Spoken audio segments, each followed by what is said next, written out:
Hello everyone, good morning. তোমরা সবাই কেমন আছো? আশা করি তোমরা সবাই ভালো আছো ও সুস্থ আছো। আমিও খুব ভালো আছি। তো আবার একটা নতুন ব্লগে তোমাদের সবাইকে জানাই স্বাগত। তো তোমরা তো দেখতে পেলে আগের ব্লগটা আমরা তারাপীঠে এসেছি, সকালবেলা পৌঁছেছি।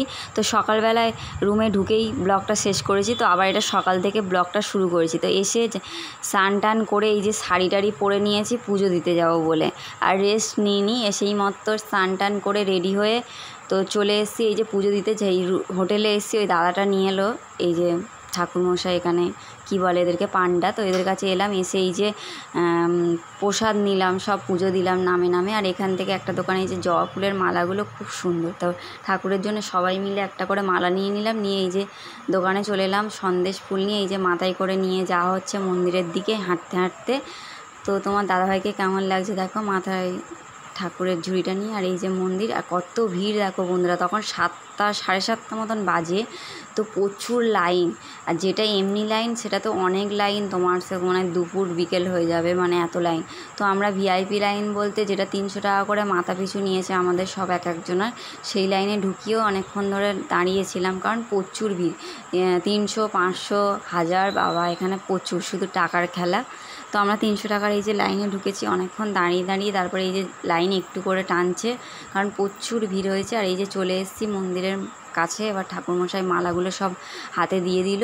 এবারে হচ্ছে ভিতরে যাব। আর এই যে আলতা দিয়েছে, মায়ের ঢুকতেই মায়ের পায়ে আলতা দেবো। প্রথমে মন্ত্র বলে ঠাকুরমশাই করে দিল, তারপরে এই যে মায়ের কাছে ঢুকলাম। তো প্রথমে ঢুকতে ভিডিও করতে পারিনি, এত ভিড়ে ঠাকুরের আলতাটাই অবধি দিতে দিচ্ছে না ওরা, এমনভাবে ঠেলাঠেলি হচ্ছে।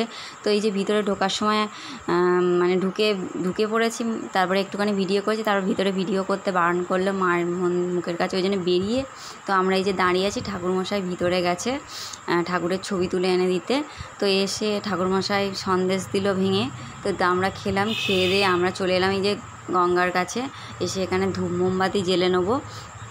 আর শিব ঠাকুরের জন্য একটা মালা কিনেছিলাম, সেই এই ভিতরে গিয়ে মানে শিব ঠাকুরকে পরিয়ে দেবো। আর ভিতরে এতই ভিড়, তোমার দাদাভাই ভিডিও করতে পারিনি, বেরিয়ে পড়েছি, তারপরে একটু ভিডিও করে দিল। তারপরে এই যে দেখো সবাই চলে এলাম শ্মশানে। তো এখানে এসে ওই যে ওদের মানত করা ছিল, মানে সেটা খুলবে আর একজন মানত করবে। তো করিডোরে ধূপ মোমবাতি জেলে তো চলে যাচ্ছে হাঁটতে হাঁটতে। আমরা এখন টিফিন করে একেবারে রুমে যাব, সেই জন্য এখন আমরা হাঁটতে হাঁটতে যাচ্ছি।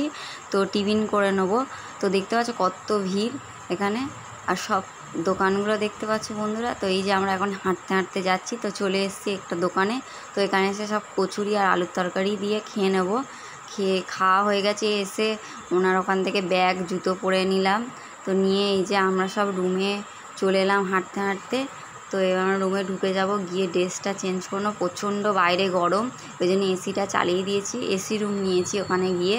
আর তারপর তোমার দাদাভাই ওরা বাজারে গিয়েছিলো বাজার করতে। আর এসে ওরা হচ্ছে ওখানে একটা মাসিদের কাছে রান্না করতে দিয়েছিল খাসির মাংস, মুরগির মাংস।